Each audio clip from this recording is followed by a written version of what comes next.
بسم اللہ الرحمن الرحیم۔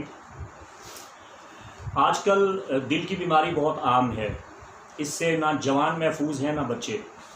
دل کی دھڑکن کا تیز ہونا، دل کا دھڑکنا اور تیزی سے دھڑکنا، یا دل کی دھڑکن کی رفتار کا کم ہو جانا، یا دل کی بے چینی، دل کی گھبراہٹ، خفقان یا اختلاج قلب، دل کا کمزور ہو جانا، دل کے وال کا بند ہو جانا، دل کا دورہ پڑنا، دل کی تمام بیماریوں کا نہایت مؤثر اور آسان اور مجرب المجرب حل آپ کو بتا رہا ہوں، جو علماء، مشائخ، صوفیاء اور سلسلہ قادریہ رضویہ کے اکابرین نے تعلیم دیا ہے۔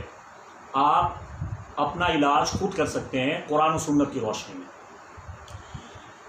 اعلیٰ حضرت عظیم البرکت الشاہ احمد رضا خان فاضل بریلی کا تعلیم کردہ نہایت مجرب اور مؤثر عمل، جسے میں نے سینکڑوں مرتبہ آزمایا اور الحمدللہ سینکڑوں دل کے مریض صحت یاب ہوئے، شفا پا گئے، یہ صدقہ جاریہ ہے، آپ کو بتا رہا ہوں۔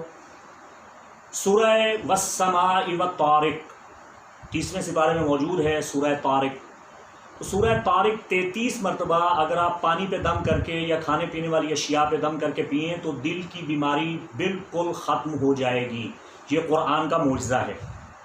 اسی طرح اگر دل کو بے چینی ہوتی ہے، گھبراہٹ ہوتی ہے، پریشانی ہوتی ہے، تو سورہ قل اعوذ برب الفلق، سورہ فلق شریف کو ہر نماز کے بعد 13 مرتبہ پڑھنا معمول بنا لیں، دل کی گھبراہٹ، بے چینی اور وساوس سے نجات مل جائے گی۔ اکثر دیکھنے میں آتا ہے لوگ یہ کہتے ہیں کہ ہمیں وسوسے آتے ہیں، برے خیالات آتے ہیں، نماز میں طرح طرح کے برے خیال آتے ہیں، وسوسے آتے ہیں، تو انہیں خاص طور پہ یہ عمل کرنا چاہیے کہ ہر نماز کے بعد 13 مرتبہ سورہ فلق شریف کا ورد کریں۔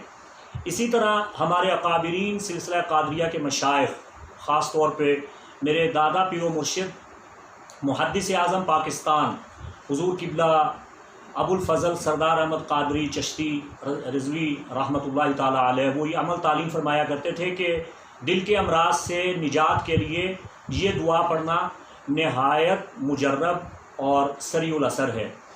یا اللہ ہو، یا رحمان ہو، یا رحیم، دل مارا کن مستقیم، بحق ایاک نعبد و ایاک نستعین۔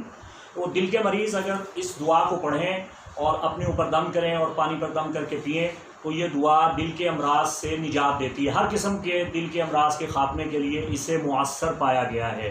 یہ جو کچھ بھی بتایا، اس کے لیے آپ کو کسی کی اجازت کی ضرورت نہیں ہے۔ جو بتایا یہ صدقہ جاریہ ہے، جو بزرگان دین نے عوام الناس کی سہولت کے لیے بیان کیا ہے۔ اس پہ عمل پیرا ہو جائیے، اسے پڑھیے اور استفادہ کیجیے۔ بے شک قرآن میں شفا ہے۔ اللہ تعالی ہمیں قرآن سے شفا حاصل کرنے کی توفیق عطا فرمائے اور دل کے تمام امراض سے سب مسلمانوں کو نجات عطا فرمائے۔ وما علینا الا البلاغ المبین۔